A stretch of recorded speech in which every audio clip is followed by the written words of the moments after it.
बिस्मिल्लाहिर्रहमानिर्रहीम। अस्सलाम वालेकुम। पाकिस्तान टुडे के साथ मैं हूं मंसूर आजम काजी।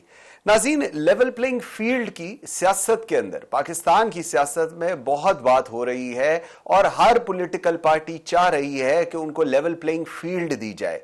लेवल प्लेइंग फील्ड का मतलब फ्री एंड फेयर इलेक्शंस हैं, लेकिन पाकिस्तान में लेवल प्लेइंग फील्ड का मतलब कुछ और समझा जाता है और पॉलिटिकल पार्टीज की ख्वाहिशात ये हैं कि लेवल प्लेइंग फील्ड से मतलब ये है कि हम लोगों को लाडला बना लिया जाए, सुपर लाडला बना लिया जाए, हम लोग को हुकूमत में ले आया जाए और तब हम लोग कहेंगे कि हाँ जी, ये इलेक्शंस फ्री एंड फेयर हुए हैं, जिसके नतीजे के अंदर हमारी हुकूमत आई है। इसके अंदर रियासत ने भी बड़ा अच्छा किरदार न्यूट्रल रही है और तमाम इदारे भी न्यूट्रल रही हैं। लेकिन सूरत हाल अपेरेंटली इस वक्त जो पाकिस्तान की है वो इससे थोड़ी सी बरक्स नजर आती है। इस पर बात करेंगे। इसके साथ साथ 18वीं तरमीम के बाद सूबों को क्या इख्तियारात दिए गए और सूबों ने उन पे किस हद तक डिलीवर किया। आज पीपल्स पार्टी के अंदर ये डिबेट चल रही है जो बिलावल भुट्टो और आसिफ अली जरदारी लेकर चल रही हैं कि जी 18वीं तरमीम खत्म करने की कोशिश की जा रही है, सूबों के जो इख्तियारात थे उनको सलब करने की कोशिश की जा रही है।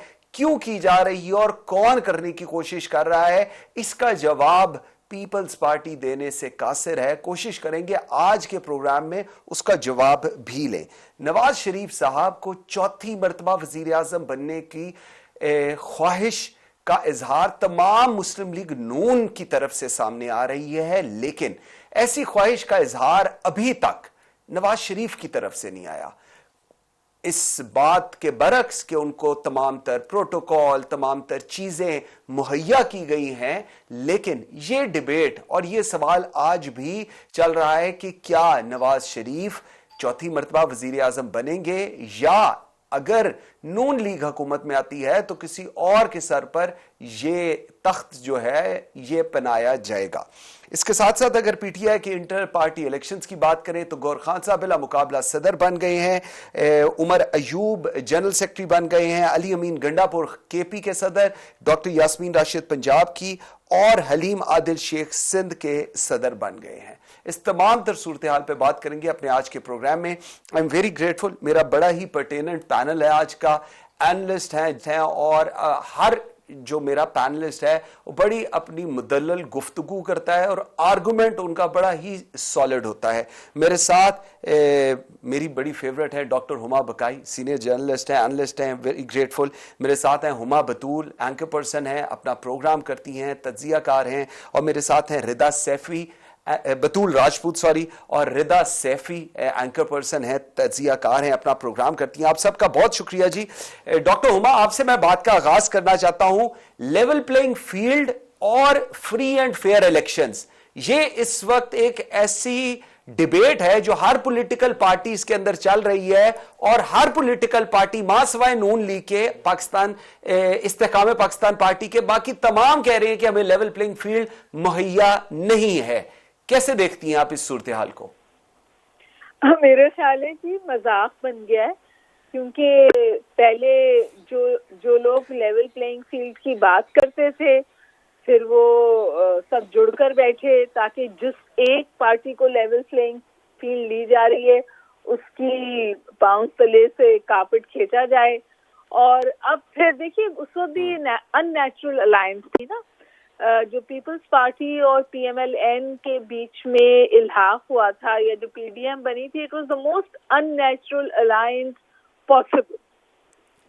और सीमेंटिंग फोर्स सिर्फ आईके की पार्टी थी, तो जब वो सीमेंटिंग फोर्स हटी तो जाहिर है कि इनकी फ्रेगमेंटेशन बहुत वाजे हुई और अब और भी ज्यादा वाजे हुई, क्योंकि उनको ये लगता है कि जब हाथ अगर पीटीआई की कमर से हटा तो वो हाथ जो है वो पीएमएलएन की कमर पर आया।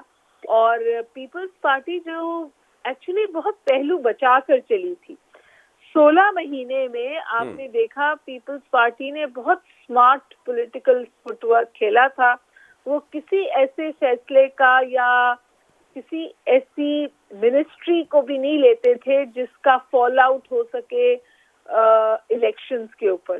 तो बिलावल भुट्टो साहब के पास फॉरेन पॉलिसी की मिनिस्ट्रीशिप थी, फॉरेन मिनिस्टर थे वो, اس نے اجازت دی ان کو کہ وہ اپنا اسٹیچر بلڈ کریں, اور جو مشکل فیصلے تھے یا جو پاکستان کی معاشی صورتحال کا ملبہ تھا وہ largely P M L N پہ گرا.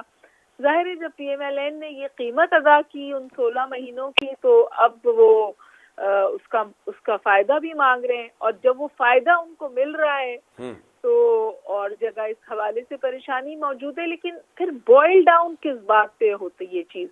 بوائل ڈاؤن اس بات پہ ہوتی ہے کہ جی پولیٹیکل پارٹیز, تمام پولیٹیکل پارٹیز کریو کرتی ہیں کہ کوئی یہ ان کو پشت پناہی دے. وہ عوام کی پشت پناہی پر خوش نہیں ہوتے, وہ دیگر پشت پناہیوں کو سوفٹ بھی کرتے ہیں اور ان کو ایکٹیولی کلٹیویٹ بھی کرتے ہیں, اور جب مل جاتی ہیں تو اس پہ جشن بھی بناتے ہیں. اور کوئی پارٹی اس میں کسی حد کا مطلب الگ نہیں ہے نا. آپ مجھے بتائیں کون سی جماعت ہے جو اس کے علاوہ ہے؟ آپ جو چھوٹی جماعتیں ہیں وہ بھی وہی گیمز کھیل رہی ہیں, وہ بھی اشاروں پہ چل رہی ہیں, اور بڑی جماعتیں بھی اشاروں پہ چل رہی ہیں. بالکل ٹھیک. اچھا, میں اگر یہ چیز بطول آپ کی طرف لے کر آتا ہوں, بڑی ایک امپورٹنٹ چیز ہے کہ بڑا ایک ان الائنس تھا یہ پچھلے 16 مہینے کی حکومت, اور کریونگ کی بات کر رہی ہیں ہما جی, اور وہ کریونگ اقتدار کی, اختیار کی, اس حکومت کی جس کے لیے سیاست کی جا رہی ہے. لیکن راجہ پرویز اشرف کہتے ہیں کہ جی الیکشنز کے بعد ہم ساتھ بیٹھ سکتے ہیں, کیونکہ یہ پہلی مرتبہ ہو رہا ہے. پاکستان کے تمام سیاستدانوں کو پتا ہے کہ 2/3 اکثریت بھی کسی کو نہیں ملے گی اور ایک قومی حکومت بھی بنے گی. سو اس صورتحال میں مینٹلی طور پہ سارے تیار ہیں کہ الیکشن سے پہلے چلو ایک دوسرے کو تھوڑا برا کہہ لو لوگوں کو دکھانے کے لیے, اس کے بعد ہم دوبارہ اکٹھے بیٹھ جائیں گے اور ہم حکومت بنائیں گے in the best interest of democracy. Correct me if I'm wrong. جی آپ بالکل, آپ نے ایک پوائنٹ آف ویو دیے اور بالکل اٹس ویری ریلیونٹ جو آج کل کے حالات ہیں. میں اس میں یہ ایڈ کرنا چاہتی ہوں کہ آصف علی زرداری صاحب نے ایک انٹرویو دیا تھا اور وہ بار بار اس بات کا ذکر کرتے ہیں کہ عمران خان ایک پریزیڈنشل سسٹم لانا چاہتے تھے اور وہ پھر اس کو ایکسٹینڈ کرنا چاہتے تھے, اور اس میں ان کو پوری اسٹیبلشمنٹ کی سپورٹ حاصل تھی, اسی لیے ہم عدم اعتماد لے کے آئے. اور آن دی ادر ہینڈ ہماری کوئی تیاری نہیں تھی کہ ہم نے وہی چلانا کس طرح سے. تو اس پہ تو کنسنسس تھا نون لیگ کا اور پاکستان پیپلز پارٹی کا, لیکن یہ اس وقت ہی پاکستان پیپلز پارٹی کی ایک بہت انٹیلیجنٹ موو تھی کہ جو اہم منسٹریاں ہیں انکلوڈنگ وزارت خزانہ وہ بھی نہ لی جائے, اور جو فارن منسٹری ہے وہ اسے لی جائے تاکہ فیوچر میں بلاول صاحب کی پروفائل بلڈ کی جا سکے. تو ایک بڑی انٹیلیجنٹ موو تھی جس میں پاکستان پیپلز پارٹی نے پرفارمنس کے کرٹیسزم سے بھی اپنے آپ کو بچایا, جو کہ ہم دیکھ رہے ہیں کہ آج نون لیگ کو اسے کلیریفیکیشنز دینی پڑتی ہیں. لیکن جہاں تک یہ ہے کہ پہلے اتحاد تھا اور اب نہیں ہے, یہ ہمیشہ سے ہی لو ہیٹ ریلیشن شپ رہا ہے پاکستان پیپلز پارٹی کا اور نون لیگ کا. اور 2006 میں انہوں نے مثال کو مستقبل کے لیے بڑا پازیٹیو بنانے کی کوشش کی, لیکن وہ بھی ہو نہیں سکا تھا کیونکہ چودھری شجاعت صاحب اپنی یہ کتاب میں لکھتے ہیں کہ جو ڈیل ہوئی تھی اور چودھری شجاعت جا رہے تھے تو مشرف صاحب نے ان کو جانے سے منع کر دیا تھا. تو ایک بڑا انٹرسٹنگ پورا واقعہ ہے جو انہوں نے اپنی کتاب میں ریسنٹلی کوٹ کیا ہے کہ ان کا اپنا بھی اتنا کردار نہیں تھا اس ڈیل میں, اور دونوں اتنے کانفیڈنٹ بھی نہیں تھے اس وقت جس مساق جمہوریت کی ہم بات کرتے ہیں. اب حالات حاضرہ پہ ہم اگر آ جائیں تو اس میں بھی ہم کچھ بھی تبدیلی نہیں دیکھ سکتے سوائے اس کے کہ پاکستان پیپلز پارٹی کے پاس بلاول بھٹو زرداری ہیں, نون لیگ کے پاس مریم نواز ہے. لیکن بٹ دا پوائنٹ اس کی کیا ان کے پاس اتھارٹی ہے, ان کے پاس اتھارٹی نہیں ہے. ہم نے بار بار سنا ہے کہ بلاول صاحب نے کہا ہے کہ ہمیں پلے کرنے کا موقع دیں, ہمیں ڈیسیژن کرنے کا موقع دیں. اس میں انہوں نے اپنی پارٹی کے دوسرے سینئرز کو بھی تنقید کا نشانہ بنایا, لیکن ایسا ہوتا ہوا دکھائی نہیں دے رہا. اور جس چینج کی آپ بات کر رہے ہیں کہ کیا یہ مستقل مزاجی سے ایک دوسرے کے مخالف ہو جائیں گے یا مستقل مزاجی سے ایک دوسرے کے دوست بن جائیں گے, یہ دونوں ہی صورتیں ممکن نہیں ہیں. اس کی وجہ ہے کہ وہی اسٹریٹجی اپنا رہے ہیں جو پچھلی کئی دہائیوں سے 90 کی دہائی سے یہ دونوں پولیٹیکل پارٹیاں اپنا رہی ہیں. اور آنے والے وقت میں بھی اس میں کوئی تبدیلی اس لیے نہیں ہوگی کیونکہ بلاول صاحب کے پاس کوئی اتھارٹی نہیں ہے اور مریم صاحبہ کے پاس کوئی اتھارٹی نہیں ہے. تو یہ لو ہیٹ ریلیشن شپ ہے, یہ اسٹیبلشمنٹ اورینٹڈ ایک تھاٹ ہوگا دونوں کا, اس میں اپنا اپنا انٹرسٹ دیکھا جائے گا. لیکن اس وقت جو بلاول صاحب کے بیانات ہیں they can not be taken seriously at all, کیونکہ یہ الیکشنرنگ کے موڈ میں ہے. پولیٹیکل پارٹیز جیسے کہ آپ نے خود بھی کہا تو ان کا ووٹر تو شاید کنونس ہو جائے, لیکن جو ہم لوگ ڈیبیٹ کرتے ہیں ہم لوگ اس چیز سے کنونس نہیں ہوتے. اس بات میں کوئی شک نہیں فی الحال نظر آتا کہ الیکشنز کے بعد یہ دونوں پارٹیز مل کے کام کر رہی ہوں گی, کیونکہ ہم پارلیمنٹ کی طرح کا ماحول لگ رہا ہے اس وقت. کوئی بھی فرینکلی پاکستان میں سیاسی جماعت پرفارمنس کی بھی اور وجہ سے اس پوزیشن میں ہی نہیں ہے, اس پوزیشن میں ہی نہیں ہے کہ وہ 2/3 میجورٹی لے سکے. اور ویری رائٹ, ویری رائٹ, ایسے. اچھا, لیکن جو بات بطول کہہ رہی ہیں ردا, اگر میں آپ کی طرف چل کے آؤں تو ایک اور جو منظرنامہ بتایا جا رہا ہے جو اپیرنٹلی سب کو میں کہوں گا سوٹ کر رہا ہے, وہ یہ ہے کہ صدارت آپ پیپلز پارٹی کو دے دیں, بائی ورچو آف دیٹ صدر آصف علی زرداری بن جائیں, اور جو وزارت عظمیٰ ہے وہ آپ نون لیگ کو دے دیں, by virtue of that Nawaz Sharif یا کوئی اور وزارت عظمیٰ پر بیٹھ جائے, اور اگلے 5 سال ملک ترقی کی طرف چلے, جمہوریت ٹھیک رہے, اور اس طرح پاکستان کی سیاست چلے گی. اس کے اوپر آپ کا کیا ویو ہے؟ Thank you so very much Mansoor for having me in your program. اور میں سلام کہوں گی آپ کے دونوں پینلسٹ کو, بڑے زبردست انہوں نے بھی بات کی. اچھا دیکھیں منصور, اس میں اب 2 چیزیں. پہلی بات تو یہ ہے کہ اب جس طرح سے آپ نے اپنے آغاز میں بتایا پاکستان پیپلز پارٹی کے حوالے سے بھی, تو پیپلز پارٹی کا جو سارا معاملہ ہے وہ اس لیے یہاں پہ بہت ویک پوائنٹ ان کا ہو گیا, کیونکہ جب انہوں نے جس طرح سے پاکستان تحریک انصاف کی حکومت جب گئی, دو کے کلیم کرتے ہیں کہ جی ہم نے پارلیمان میں ایک آئینی اور قانونی جو ہے محاذ آرائی پر جنگ لڑ کر جو ہے وہ اس کو جیتا اور اس کو کیا, لیکن سب کو پتا ہے کہ ایکچولی بیک گراؤنڈ میں ہوا کیا اور کس طرح سے چیزیں مینج کی گئی. پلس لوگ یہ سوال کرتے ہیں پاکستان پیپلز پارٹی سے کہ 73 کا آئین بنانے والی جماعت, وہ جماعت جس نے جو ہے وہ قربانیاں دی, یہاں تک کہ بھٹو صاحب کا آپ دیکھ لیں جو جوڈیشل کلنگ کی بات ہوتی ہے, بی بی شہید کی جو شہادت ہے وہ آپ دیکھ لیں, اور اتنی میجر لیول کی قربانیاں کہ اس میں لوگ چلے گئے, ان کی لیڈرشپ جان سے چلی گئی, اور ان کی ایک سٹینڈنگ تھی, ایک اپنی پولیٹیکل سٹینڈنگ اور آئیڈیالوجی تھی, اس کو آپ نے کس طرح سے جو ہے وہ روند کے اور کس طرح یہ پی ڈی ایم کی حکومت کے ساتھ مل کے ایک جو کہ لوگ آف کورس یہ کہتے ہیں کہ یہ ایک غیر جمہوری طور سے یا غیر آئینی طور سے آپ نے یہ کیا, اور اس طرح سے آپ نے سارا اور جو بھی عمل رہا پچھلے دنوں وہ ہوا, اور اس میں آپ نے سپورٹ کیا, یعنی کہ اس جماعت کو جو کہ مسلم لیگ نون تھی, جو آپ کی سب سے زیادہ مخالف جماعت تھی, جس کا ایجنڈا کچھ اور تھا, جس کو جمہوری جماعت سمجھتی ہی نہیں ہے نا اس وقت لوگ. وہ تو کہتے ہیں کہ جی وہ تو آمریت کی پیداوار ہے اور پھر آمرانہ دوروں سے گزر کے وہ آئے ہیں اور ساری چیزیں ہوئی ہیں, تو آپ نے کیسے ان کے ساتھ آپ نے جو ہے شیک ہینڈ کیا اور آپ نے جو ہے وہ یہ حکومت بنائی پی ڈی ایم کی ساری 16 مہینے کی 13 جماعتوں کو ملا کے. اب سوال یہ کہ اس وجہ سے آپ کی جو فین فالوئنگ تھی, جو آپ کا ایک سپورٹر تھا, جو آپ کا ایک ورکر تھا, جو آپ کی آئیڈیالوجی کو جو ہے وہ دیکھ کے اس کو بہت زیادہ ایڈمائر کرتا تھا, وہ تو بیک آؤٹ ہو گیا, کیونکہ اس کو اندازہ ہو گیا کہ نہیں جی آپ تو اب اپنی آئیڈیالوجی پہ تو نہیں چل رہے ہیں, اب تو آپ انٹرسٹ پہ چل رہے ہیں. اور یہ ساری سیاسی جماعتیں اتنی کمپرومائز ہو گئیں, اتنی کمپرومائز ہو گئیں کہ آج عوام کو یہ لگتا ہے, پاکستان کے 23-24 کروڑ لوگوں کو یہ لگتا ہے کہ پاکستان میں صرف ایک ہی نیریٹو اور ایک ہی سیاسی جماعت ہے جس کا نیریٹو اور بیان چل رہا ہے, اور وہ آپ بھی جانتے ہیں اور میں بھی جانتی ہوں. اور لوگ جو ہے وہ بار بار یہ بات کرتے ہیں کہ الیکشن میں آپ انہیں فیئر اینڈ فری اگر دے دیں گے تو پھر آپ دیکھ لیں گے کہ کلین سویپ کیسے ہوگا. ایک بات. دوسری بات یہ جو کہ بہت امپورٹنٹ ایک اور چیز, وہ یہ کہ دیکھیے اس سچویشن میں, ساری صورتحال میں, اب اگر ویسی ہی حکومت بنتی ہے جیسے کہ آپ بتا رہے ہیں, جیسے کہ ماضی میں 16 مہینے چلی, تو پھر اگین چونکہ میں نے جو بات کی آپ سے پہلے, کنیکٹیوٹی اس سے جڑتی ہے کہ جی اتنی کمپرومائز ہیں یہ جماعتیں کہ یہ کوئی فیصلے لینے کے قابل نہیں ہوں گی.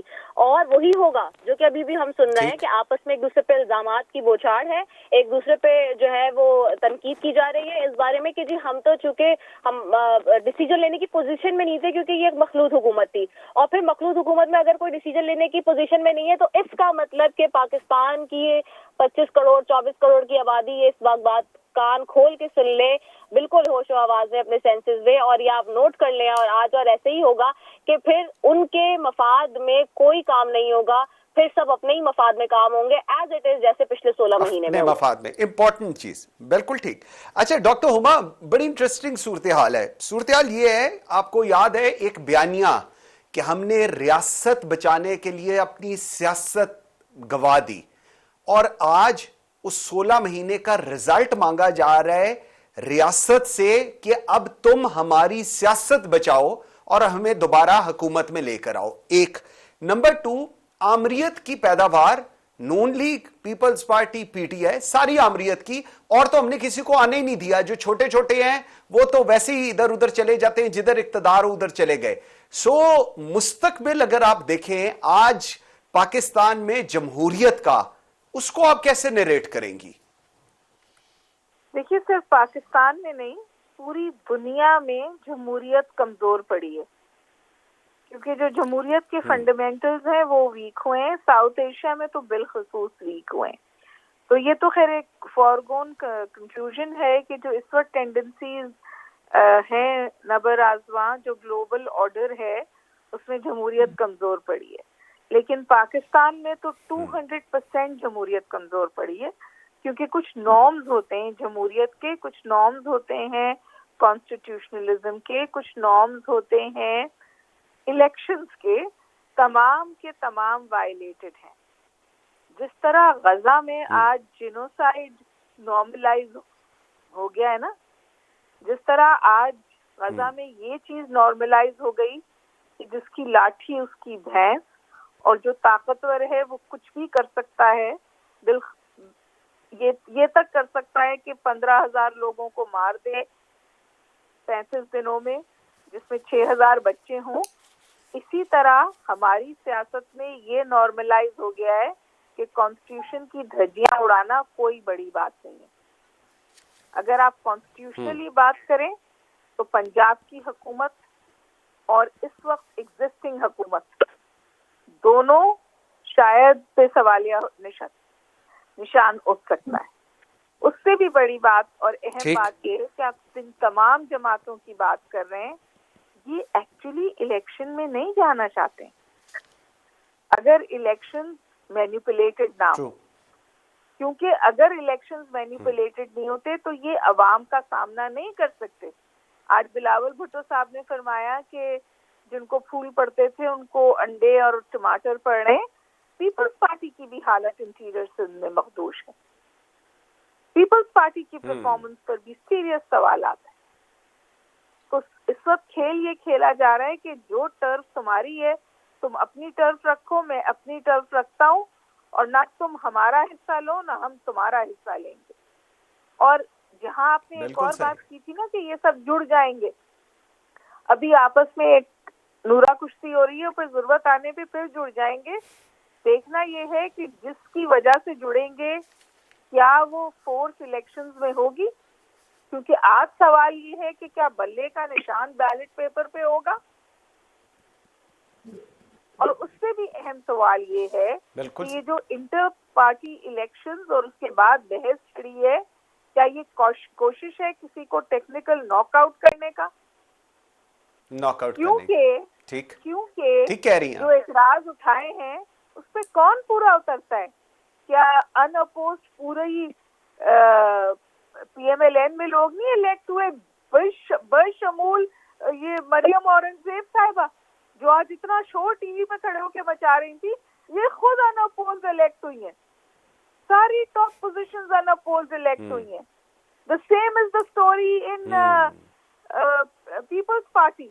जमात इस्लामी वो वाहिद जमात है जहाँ इंटर पार्टी इलेक्शंस होते हैं। ये तमाम जमातें इंटर पार्टी इलेक्शंस पर बेवकूफ बनाती हैं अपने कारकुनान को और पूरी कौम को और इलेक्शन कमीशन को, और इलेक्शन कमीशन खामोशी से बेवकूफ बनता है। तो फिर किस तौर पीटीआई के लिए, मतलब how can you change the rule for one party? True, बिल्कुल ठीक है, ऐसे सही कह रही है बतूल। दो चीजें थोड़ी सी मुश्किल है, लेकिन आई रियली वांट कि हम लोग इसके ऊपर आज बात करें। शायद आज से 10 साल बाद, आज से 50 साल बाद इस पे अमल दरामद भी हो। एक है पाकिस्तान, आईन पाकिस्तान, कॉन्स्टिट्यूशन ऑफ पाकिस्तान, एक है कानून की पासदारी, और एक है पाकिस्तान की ग्राउंड रियलिटी। आईन पाकिस्तान कहां है मुझे नहीं पता, कानून की पासदारी किस हद तक है यह हम सबको पता है, ग्राउंड रियलिटी कुछ और है। इस सारे के अंदर इस वक्त निजाम की खराबी सबसे सामने आ रही है। निजाम को ठीक करने की जरूरत है, لیکن نظام ٹھیک کرنے کو کوئی تیار نہیں. اینڈ ریزلٹ کیا ہوگا اس کا؟ دیکھیں یہ تو آپ نے اپنے دل کی بات کہہ دی ہے, اور جب ہم ٹی وی پہ بیٹھے ہوتے ہیں تو میں اکثر کچھ رولز اینڈ ریگولیشنز کا بھی خیال کرنا پڑتا ہے, تو میں ان رولز اینڈ ریگولیشنز میں رہتے ہوئے بات کروں گی. خدا نخواستہ ملک کو تو کچھ نہیں ہونے جا رہا, جو ہمارا ایک ایمان ہے اور ایک محبت ہے ہمیں اپنی ملک کے ساتھ. اور comes to politics, but when it comes to economy, ہم بالکل ہوپلیس ہو چکے ہیں. اس میں کوئی قانون کا رول نہیں ہے, اس میں کوئی کسی نظام کا کوئی رول نہیں ہے. آپ نے جو بولا تو مجھے شہاب نامہ یاد آ گیا. شہاب نامہ میں یہی پورا رونا ہے کہ ہمارے ملک کی بیوروکریسی کیا ہے, ہمارے ملک کی بیوروکریسی کس طرح سے کام کری ہے. وہ کتاب اتنے دہائیوں پہلے لکھی گئی تھی, لیکن حالات تو ابھی بھی وہی ہیں. اب ہو یہ سکتا ہے آج کل جو چل رہا ہے, جب ہم ایس آئی ایف سی کی بات کرتے ہیں, جب ہمیں کہتے ہیں کہ سی پیک تھوڑا سا ڈیلے ہو گیا تھا, دوبارہ پیس پکڑے گا, بہت زیادہ ایکسٹرنل فائنانسنگ آ رہی ہے, تقریباً 500 بلین اکٹھے ہو جائیں گے مختلف ریسورسز سے, مختلف ممالک سے, تو یہ بہت انکریجنگ نمبرز ہیں. یہ سن کے بہت خوشی ہوتی ہے, لیکن ہوگا کیسے, اس کا ایفیکٹ نیچے ٹرکل ڈاؤن کر کے کیسے جائے گا؟ اگر اتنا پیسہ آ بھی گیا ملک میں تو آپ نے اس کو چلانا کیسے؟ آپ یہ کہہ رہے ہیں نا ٹھیک کیسے کرنا, کہیں سے بھی ٹھیک کرنا شروع کر دیں, کہیں سے بھی سچ بولنا شروع کر دیں, کسی بھی میگا اسکینڈل پہ ہم ایمانداری سے کام کرنا شروع کر دیں, کسی بھی بڑی خبر کا فالو اپ لینا شروع کر دیں. مشکل نہیں ہے, ہم ایک دوسرے کو کام کرنے دیں, کیونکہ what you asked has a lot of connectivity and emotionality in it. It is not only politics. A P S attack کے بعد ہماری سیاسی جماعتوں کے اندر بہت کنسنسس آ گیا, اور اب کوئی دراڑ نہیں آنے والی. وہ ایک بڑا مومنٹ تھا, مجھے لگتا ہے کہ وہ ایک بڑا مومنٹ تھا جو ایز اے جرنلسٹ مجھے لگتا تھا کہ اب ہمارے میں دراڑ آنے والی. لیکن آپ یقین کریں کہ وہ ہم تو پھر بھی لڑتے ہیں, پھر بھی خیال نہیں آتا. ہماری تو دکھتی رگ پہ بھی اٹیک کیا جائے تو ہم پھر ہی ایک دوسرے سے لڑنے مرنے لگ جاتے ہیں. تو یہ ہمارا ویک پوائنٹ ہے. آپ کو پتا ہے کہ اس وقت پاکستان کے جو قرضے ہیں وہ پاکستان کی جی ڈی پی کا 6.8% ہے. ہماری جی ڈی پی کا 7.8% ایجوکیشن نہیں ہے, ہماری جی ڈی پی کا 7.8% ہیلتھ, ہماری جی ڈی پی کا 7.8% ٹیکس نہیں ہے. It is not development, it's date.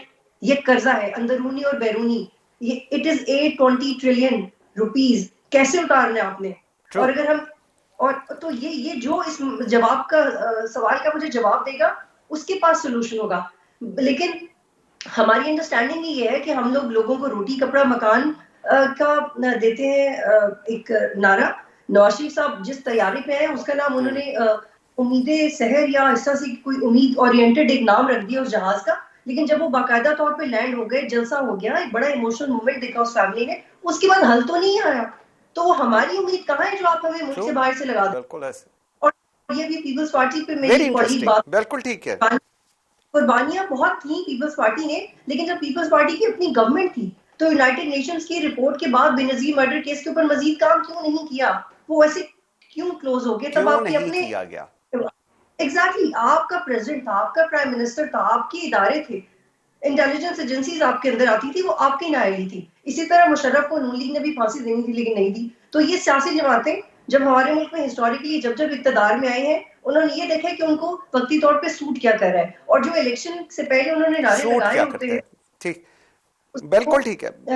مجھے ایک بریک کا کہا جا رہا ہے. بالکل آپ ٹھیک کہہ رہی ہیں.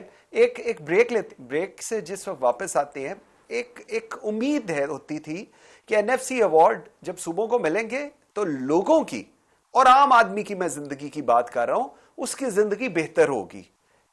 مسئلہ یہ ہے, بدقسمتی یہ ہے کہ صوبائی حکومتوں کو چیزیں مل گئی, فائنانس مل گیا, پیسے مل گئے, لیکن ایک عام آدمی کی زندگی بد سے بدتر ہو گئی. کیوں ہو گئی؟ اور آج کیوں یہ چیز آصف علی زرداری صاحب اور بلاول کے ذہن کے اندر ہے کہ جی 18ویں ترمیم کو چینج کرنے کی بات کی جا رہی ہے؟ کل استحکام پاکستان پارٹی کی طرف سے بھی یہ بات آئی کہ جی اس میں مائنر کریکشن کرنے کی ضرورت ہے.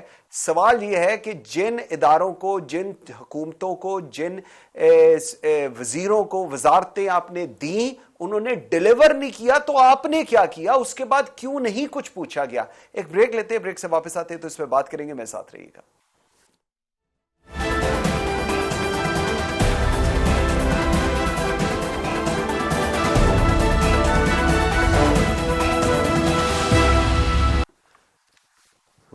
Welcome back after the break. जी रिदा, ब्रेक पे जाने से पहले एक सवाल छोड़ गया था। एनएफसी अवार्ड्स और 18वीं तरमीम, सूबों के इख्तियारात और उसके बाद लोगों की जिंदगी जो इन सूबों में रहते हैं, बेहतर हुई बदतर हुई, ये तो मैं ब्रेक पे जाने से पहले इस पे थोड़ी सी बात कर गया था।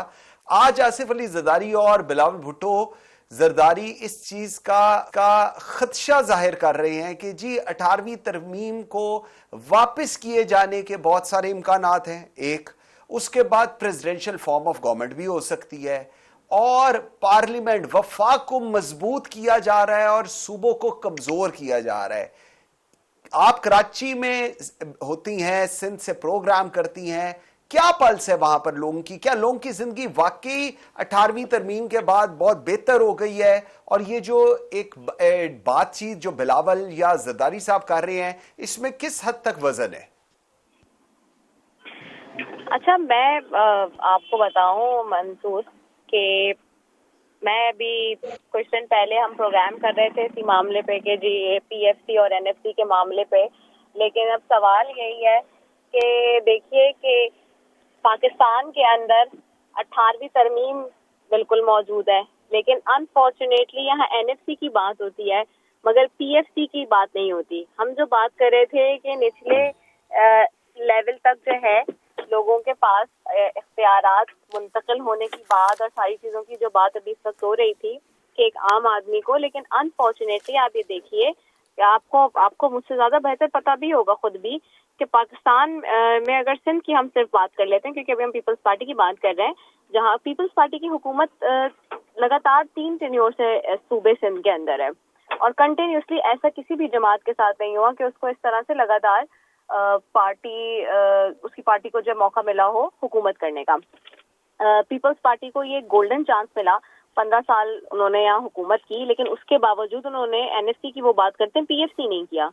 तो आपके पास तो लोकल गवर्नमेंट और सारा सेटअप था, आपके पास तो 18वीं तरमीम थी, आपके पास तो सारे राइट्स थे, और फिर बीच में तो 2008 की अगर बात करें तो फेडरल में भी हुकूमत थी आपकी, सूबे में भी हुकूमत थी। अभी आप पिछले 16 महीने में देख लें, फेडरल में भी ये थे, प्रोविंस में भी ये थे और लोकल गवर्नमेंट में भी ये थे। मुर्तज़ा आप साहब बने हुए थे एडमिनिस्ट्रेटर, फिर मेयर, और वो सारा मामला रहा। तो आपके सामने ये तो उनको तो सब जगह पे फ्री हैंड मिला। ये बात कर ही नहीं सकते पीपल्स पार्टी खास तौर पे कि जी हमें फ्री हैंड नहीं मिला या हमें इख्तियारात नहीं मिले या हमें हमारे हाथ बंधे हुए थे, इस तरह की कोई बात नहीं कर सकते। फिर पीएफसी कब हुआ था? 2007 में अनाउंस हुआ था। अभी इन्होंने कोशिश की थी इस साल कि जी वो पीएफसी अवार्ड के हवाले से कि जी एक फाइनेंस कमीशन बना दें, कुछ कर दें, लेकिन वो भी क्या अब आपके सामने बेसुधरा। तो आप सोचिए कि जहाँ पे अपनी हुकूमत होते हुए 3 लगातार टेन्योर के साथ सितम ज़रीफी ये हो कि पीएफसी ना हो जिस सूबे में, तो उस पर हम क्या बात करेंगे? फिर 18वीं तरमीम की बात बार बार की जाती है। अब मैं पिछले दिनों मैंने पिछले हफ्ते इंटरव्यू किया केयर टेकर लोकल गवर्नमेंट के मिनिस्टर का सिंध का, तो उनसे मैंने इस पे बात की। तो उन्होंने 2 चीजें बात की कि उन्होंने कहा एक तो ओवर स्टाफिंग का जो मामला होता है वो, दूसरा उन्होंने कहा कि बजट नहीं है। तो मैंने उनसे पे ये सवाल किया कि यहाँ पे जो इश्यूज बनते हैं, तो मैंने कहा आप मुझे ये बताइए कि 18वीं तरमीम के बाद तो सूबों की टैक्स कलेक्शन और ये सारे मामला तो अपने पास 18वीं तरमीम तो आई इसीलिए थी कि ये सारे इख्तियार ताकि अपने पास रखे सूबे और उसके अकॉर्डिंग उसका मैकेनिज्म बनाए, मगर अनफॉर्चुनेटली टैक्स कलेक्शन भी बढ़ा, सब कुछ मिला, हर लिहाज से सहूलत मिली, लेकिन उसके बावजूद भी डिलीवर नहीं है, काम किया जा रहा, वो उस तरह की गवर्नेंस नहीं है। आपके सामने, आप कराची आते हैं, आप खुद भी सिंध में विजिट करते होंगे, इंटीरियर में भी। अभी जब फ्लड्स आए तो हम चीफ के साथ वहाँ पे थे, पिछले 6-8 महीने पहले कंटिन्यूसली हमने वहाँ देखा। तो हालात क्या है यहाँ के, ये तो सबके सामने, मेरे ख्याल से ये तो नविश्ता दीवार पर आया है मेरे कहने से के बगैर ही। बिल्कुल सही कह रही है, ऐसे ही है। अच्छा, मैं अगर ये पॉइंट बतूल आपके पास लेकर आऊं, एनएफसी अवार्ड्स में जो फंड्स मिले वो अवाम पे क्यों नहीं खर्च किए गए, ये एक बहुत बड़ा सवालिया निशान है। पिछले 15 साल से सिंध के अंदर पीपल्स पार्टी की हुकूमत है। लोग इंटीरियर सिंध को तो आप छोड़ दें, कराची में रहने को तैयार नहीं, ये हम सबको पता है, और लोग मूव करते हैं वहां से बिकॉज ऑफ द सिचुएशन। 10 साल केपी में पीटीआई की हुकूमत रही, सूरत-ए-हाल ये है कि जो वादा वही करके ये लोग इक़्तिदार में आते हैं और उसके बाद एक उम्मीद होती है हर उस शख्स को जो जमहूरियत पे यकीन रखता है और जो वोट डालने जाता है कि शायद ये मेरी किस्मत बदल दे, लेकिन at the end of the day शायद उसकी किस्मत नहीं बदली जाती। तो अब उसका वे आउट क्या हो सकता है? क्या करें हम? फिर किसकी तरफ देखें, या बस यही हमारी किस्मत पे लिखा रहेगा? नहीं, मुझे लगता है कि मैं इतना दुखी नहीं होना चाहती करंट अफेयर्स को लेके, और आपको भी होने की जरूरत है। We are here to criticise and we will criticise, और हमारा काम ये है कि लोगों को ये याद रखना कि उन्होंने क्या काम करना है। तो अगर हम इसी टोन में बात करेंगे तो आपको पता है कि मुल्क के हालात किस तरह से हैं और हमारी मुल्क की लीडरशिप किस तरह से है। तो we are here to remind them their job and we will keep doing it. मैं इस बात से बिल्कुल एग्री नहीं करती कि अगर पाकिस्तान पीपल्स पार्टी की गवर्नमेंट थी तो वो सब कर सकते थे। एनएफसी का मामला एक इंतहाई क्रूशल मामला है। इसमें ब्यूरोक्रेसी का बहुत ज्यादा रोल होता है, इसमें सेंटर का बहुत ज्यादा रोल होता है। अगर दहाइयों से पाकिस्तान पीपल्स पार्टी की सिंध में गवर्नमेंट थी तो उसके सिंध के अंदर इत्तेहादी भी रहे हैं। अगर सिंध में पूरी गवर्नमेंट थी तो फिर सेंटर में इत्तेहादी रहे हैं। We can not forget the number games. तो और आपको पता है कि नंबर्स की वजह से बड़े बड़े मामला रह जाते हैं और छोटे छोटे मामला हो जाते हैं। We have to understand the criticalness of it. दूसरी बात ये कि अगर ये बात होती है कि इसको रोल बैक किया जाएगा तो ये हरगिज रोल बैक नहीं होना चाहिए। बड़े बड़े अखबारों में बार बार एडिटोरियल्स लिखे गए कि अगर आपकी एनएफसी में या आपकी 18वीं तरमीम में आप कोई तब्दीली लाना चाहते हैं तो उस पर बैठ के कंसेंसस के साथ सियासी तौर के पे बात करें, लेकिन आप एक जमहूरी इनपुट लिए बगैर और जमहूरी सलूशन को डिस्कस किए बगैर इसको वापस नहीं ले सकते।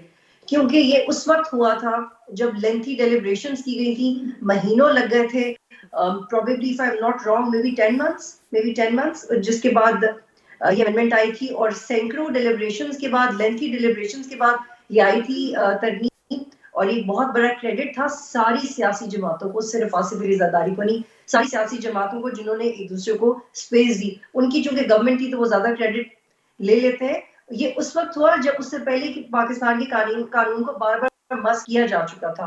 तो ये जो बुरी शेप थी अच्छा, लेकिन बतूल अगर इसमें मैं ठीक, लेकिन मुझे इसमें दो चीजें जरा सी, just a minor thing, roll back का नहीं बात, रोल बैक नहीं होगा ये हम सबको पता है, लेकिन उसकी effectiveness at grass root level नहीं हुई। एक bureaucracy give compliance to the government. अगर सिंध हुकूमत ने, पंजाब हुकूमत ने, केपी हुकूमत ने या इस्लामाबाद में आज अगर हुकूमत ने कोई काम कराना है वो ब्यूरोक्रेसी उसको कंप्लायंस देगी। हां, अगर अंदर अदरवाइज कोई हो तो वो I doubt those cases, but bureaucracy compliance देती है हुकूमत को, क्योंकि उनको पता होता है कि इन्होंने हमें इधर लगाना है और लोग लगते भी इसी तरह हैं, ये भी हम सबको पता है। जी बिल्कुल, निजाम ये है, बिल्कुल मंसूर, ये बड़ी बदकिस्मती की बात है और यही निजाम है। इसीलिए जब जब इसके ऊपर बहस होती है तो यही नुक्ता आता है जो आपने कहा है कि आप देखें कि आड़े कौन आ रहा है, फाइनेंसेस के, परफॉर्मेंस के आड़े कौन आ रहा है। इस वक्त एनएफसी अवार्ड के, एनएफसी के बाद की परफॉर्मेंस में दो सूबे आ जाते हैं, बलूचिस्तान और सिंध। इन दोनों सूबों में वैसे तो बहुत सारे चैप्टर्स दिए गए थे सूबों को, लेकिन सिर्फ अगर हेल्थ और एजुकेशन ही देख लें तो उसकी परफॉर्मेंस बहुत बुरी है। सिंध में भी और बलूचिस्तान में भी इन दोनों सब्जेक्ट्स की परफॉर्मेंस बहुत बुरी है। लेकिन इसकी वजह से हम ये नहीं कह सकते कि एनएफसी अवार्ड ही बुरा है या 18वीं तरमीम बुरी है। हमें इस बात को एड्रेस करने की जरूरत है कि जो फैसले उस वक्त लिए गए थे वो हो क्यों नहीं रहे। अगर प्रोविंसेस ने इंडिविजुअली हेल्थ बेहतर बनानी थी तो क्यों नहीं बनाई, उनके पास पैसा क्यों नहीं पहुंचा, और अगर पैसा पहुंचा तो क्या ट्रांसपेरेंसी से पहुंचा, क्या उतना ही पहुंचा जितना उनको चाहिए थी। बहुत सारे सूबे ये भी शिकायत करते हैं कि उनको पैसे वक्त पे नहीं मिल रहे। वैसे इस वक्त मैं कोई पॉलिटिकल पीटीआई ओरिएंटेड बात नहीं करना चाह रही, लेकिन आपको सिर्फ याद दिलाने के लिए मिसाल देना जरूरी है कि जिस वक्त ऑडियो लीक्स हुए थे तो आपको याद है कि उस साइफर के मामले में भी एक बड़ा उनका जुमला था जो सियासी तौर पे बहुत डिस्कस हुआ था कि हम इनको सरप्लस नहीं देंगे अगर ये हमारी फला बात नहीं मानते। साइफर इसमें जो ऑडियो लीक्स हुई थी तो हम इनको सरप्लस नहीं देंगे। अब सरप्लस ये होता है कि जो सूबा जितना कमाता है उसका प्रॉफिट उसने सेंटर को देना है, ये होता है सरप्लस, कि जो सरप्लस आएगा जो एक्स्ट्रा वो सेंटर को देंगे, वो किसी तरह कोऑर्डिनेट करके वो पैसा मुल्क के लिए कहीं इस्तेमाल होगा। लेकिन अगर जहां पे आपके सूबों में इस हद तक आ जाए किसी सियासी मामले पे, अब ऑडियो लीक ठीक है नहीं, उसकी फोरेंसिक होनी है, वो बिल्कुल एक अलग मामला है। मैं आपको सिर्फ एक मिसाल दे रही हूँ कि इस हद तक सूबों में पॉलिटिक्स, डोमेस्टिक पॉलिटिक्स इतनी खतरनाक हो जाती है कि वो इकोनॉमी को कॉम्प्रोमाइज करने पे आ जाते हैं. तो NFC is very very crucial. Compromise हो जाती है, बिल्कुल ऐसे, ठीक, बिल्कुल बिल्कुल ऐसी ही चीज है. अच्छा रिदा, एक और जो सबसे बड़ा अलमिया है इस मुल्क का, कि सियासतदानों की तर्ज सियासत को, हुकूमत को, इदारों में एक कंफ्यूजन क्रिएट करके रखती है. मैं नहीं कहता बाकी सब ठीक है, लेकिन जो ये हमेशा से एक इशू स्टार्ट होता है टग ऑफ वॉर का, वो कहीं ना कहीं उसकी जिम्मेदारी हां आज के सियासतदानों पर भी है और कल के सियासतदानों पर भी थी, क्योंकि शायद जिस पोजीशन पर वो आते हैं वो उससे खुश नहीं होते और उनको लगता है कि हमें बहुत कुछ और चाहिए, और उस बहुत कुछ और में वो शायद कुछ ऐसी जगहों पर चले जाते हैं जो नो गो एरिया होता है मुल्क के अंदर. इसको एड्रेस कैसे किया जाएगा? मंसूर, आप मैं अभी कुछ देर पहले डॉक्टर साहिबा थी आप और जब वो जवाब दे रही थी जमहूरियत के हवाले से ओवरऑल पूरी दुनिया में कि क्या सिचुएशन बनी है. देखिए, सियासतदानों का ताल्लुक जमहूरियत से, और जहां जमहूरी निज़ाम की बात करें तो ओवरऑल जमहूरी निज़ाम आपने देखा है ग्रेजुअली एंड स्लोली वीक हुआ है. उसकी वजह क्या है? अभी आपने कहा ना तर्ज सियासत जो सियासतदानों की है. तो अनफॉर्चुनेटली जिन जिन ममालिक में रीजन्स के अंदर, मैं फिर वही बात कहूंगी क्योंकि मुझे आज ये लफ्ज इस्तेमाल बार बार इसलिए करना पड़ रहा है क्योंकि ये एक नेचुरल हकीकत है, और आप नेचुरल हकीकत से जितना दूर जाएंगे मैनूवर करके कि जी यूं कर लें, ऐसे कर लें, या उसको चेंज करेंगे, वो नहीं कर सकते आप अनफॉर्चुनेटली. देखिए, कुछ चीजें बाय नेचर होती हैं, कुछ चीजें जो है वो आपको नजर आ रही होती हैं कि वो उस तरह से होनी है, और जब जितना आप उसको ज्यादा मैनिपुलेट करेंगे, जितना उसको कोशिश करेंगे मैनेज करने की, वो उतनी ज्यादा खराब होती जा रही है. कभी ये भी तो होना चाहिए ना कि या तो अगर हम मैनेज करें उसका नतीजा अच्छा आए, उसका नतीजा अच्छा आए तो चलो समझ में आता है कि एक चीज मैनेज कर ली हमने बड़ी अच्छी तरीके से क्योंकि उसका रिजल्ट भी अच्छा है. एक चीज इतने सालों से मैनेज होती हो और फिर उसके बाद वो उसका रिजल्ट भी अच्छा ना हो तो बड़ा अनफॉर्चुनेट लगता है. तो जहाँ डेमोक्रेसी की बात हो रही है, जमहूरी निजाम की बात हो रही है, सियासी जमातों ने अनफॉर्चुनेटली इतने कॉम्प्रोमाइज किए अपने जाती मफादात के लिए, उन्होंने अवाम के लिए नहीं किया. अगर अवाम के लिए किया होता तो ये 18वीं तरमीम, ये एनएफसी, ये हुकूमत जमहूरी, ये इलेक्शन, ये सब अवाम के फेवर में जाता. आज पाकिस्तान के अंदर आपकी इकोनॉमी कहाँ खड़ी हुई है? आज भी आप इकोनॉमी को ठीक करने के लिए कहते हैं कि जी हम फौज की तरफ नजर उठा के देखें. आज भी जो है आर्मी चीफ की मदद से इस मुल्क की इकोनॉमी ठीक की जा रही है. तो मुझे ये बताइए कि फिर इन सियासतदानों का किरदार कहाँ चला गया? ये तो होना ये चाहिए था कि जी जब इलेक्ट होके एक प्रॉपर तरीके से अवाम जिन लोगों को लेकर आ रही है इक़्तिदार में, उनको ये मसाइल हल करने थे जो आज हो रहे हैं, जो स्मगलिंग को कंट्रोल आज किया जा रहा है, डॉलर को. लेकिन रिदा मुझे एक चीज बताएं, रिदा सॉरी आपकी बात काट रहा हूं, रिदा मुझे एक चीज बताएं, बड़ी बड़ी इंपॉर्टेंट चीज है. जिनको इलेक्शन के थ्रू इक़्तिदार में आना चाहिए वो भी मुंह उठा के देख रहे हैं कि हमें इक़्तिदार में लेकर आओ. जिनका काम है मुल्क के अंदर तरक्की करना वो पीछे बैठे हुए हैं. जिनका काम है हिफाजत करना वो मुल्क के अंदर इन्वेस्टमेंट लेकर आ रहे हैं. ये उल्टी गंगा चल रही है पाकिस्तान के अंदर और इसको ठीक करने को कोई तैयार नहीं. प्रॉब्लम ये है. बिल्कुल ऐसा ही है, आई एग्री विद यू.